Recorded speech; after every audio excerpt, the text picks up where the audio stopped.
উন্নয়ন প্ৰকল্প অৰ্থাৎ MRF উন্মোচনী কৰিব অৰ্থাৎ MRF উন্মোচনী কৰিব।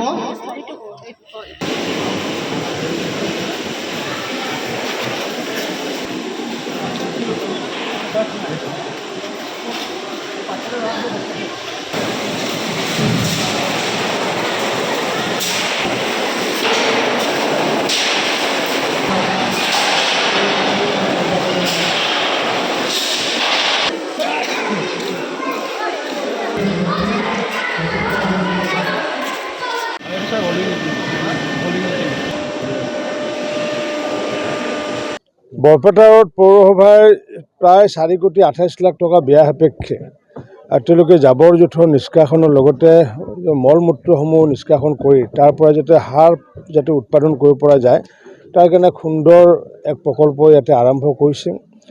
আৰু এই প্ৰকল্পৰ জৰিয়তে মই ভাবোঁ আগন্তুক দিনত বৰপেটা ৰোডত যিটো আৰ্টিফিচিয়েল ফ্লাড হয়, কাৰণ কিয় প্লাষ্টিক আদি জাবৰ জোঁথৰ নলা নৰ্দমাত পৰি থকাৰ ফলস্বৰূপে আৰ্টিফিচিয়েল ফ্লাড হয়, কৃত্ৰিম বানপানী হয়।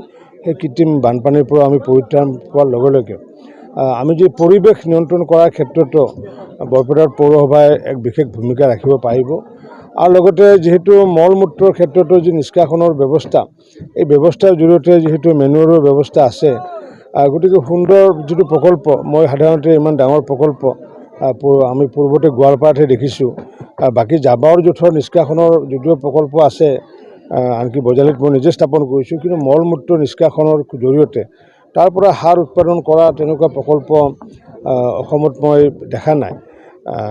ইয়াতে আমি দেখিছোঁ, গোৱালপাৰাত দেখিছোঁ, বাকী হয়তো ক'ৰবাত থাকিব পাৰে। যি কি নহওক, এই যি অভিলাষী আঁচনি লোৱাৰ ফলস্বৰূপে আগন্তুক দিনত বৰপেটাত যিখন পৌৰসভাৰ এলেকা, যিখিনি এলেকা, সেই এলেকাখিনি নিশ্চিত ওপৰত সুন্দৰ পৰিষ্কাৰ পৰিচ্ছন্ন হ'ব। আৰু এতিয়া যিহেতু বৰপেটা পৌৰসভাৰ নেতৃত্বত বৰপেটাখন সুন্দৰ এক নগৰী হিচাপে ইতিমধ্যে বহুতে স্বীকৃতি দিছে, অভাৰব্ৰিজকে আদি কৰি বিভিন্ন পাৰ্ককে আদি কৰি। আৰু সেনেস্থলত যদি চাফ চিকুণ হৈ নাথাকে তেতিয়াহ'লে নিশ্চিত ওপৰত মানুহে ইনফ্ৰাষ্ট্ৰাকচাৰ কৰিলেও লেতেৰা চহৰ বুলি ক'ব। গতিকে চাফ চিকুণৰ বাবে গুৰুত্ব আৰোপ কৰি এই কামখিনি কৰা হৈছে।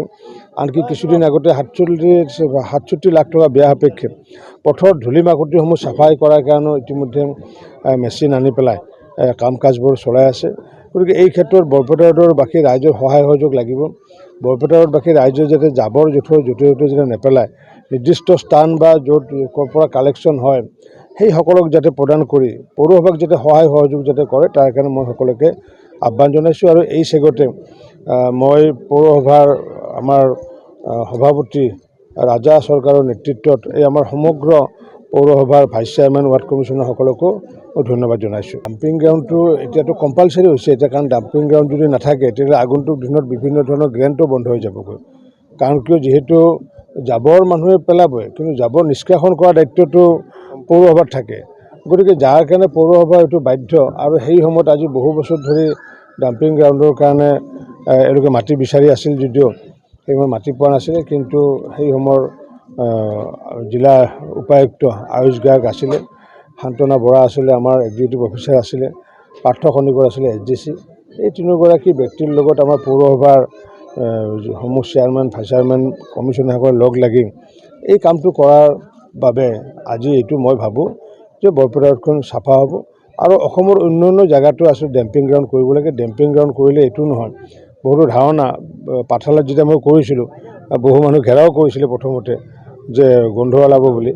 গতিকে তেনেকুৱাকৈ বহুতো পাব্লিকৰ ৰিজেণ্টমেণ্ট হয় বা বহুত এনেকুৱা ব্যক্তিও থাকে যে ভাল কাম কৰিব নিদিয়ে, তেনেকুৱা মানুহ আছে অসমত।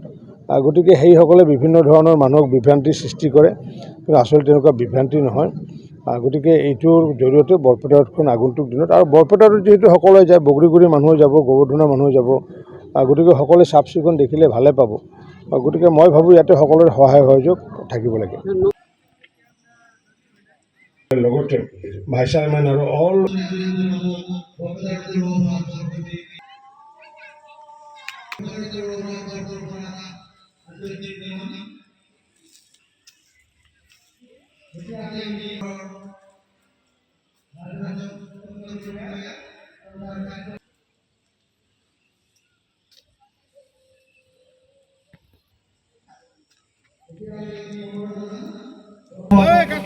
সুধীবৃন্দ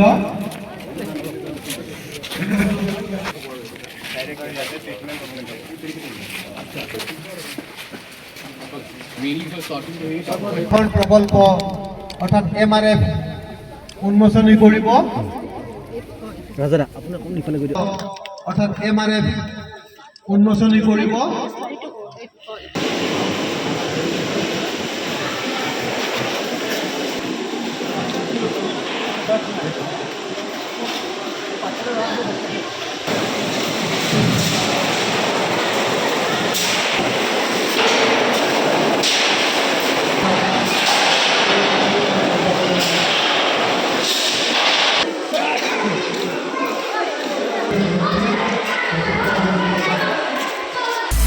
আপুনি বিচৰা বাতৰি পাব কেৱল নিউজ 18 এপত।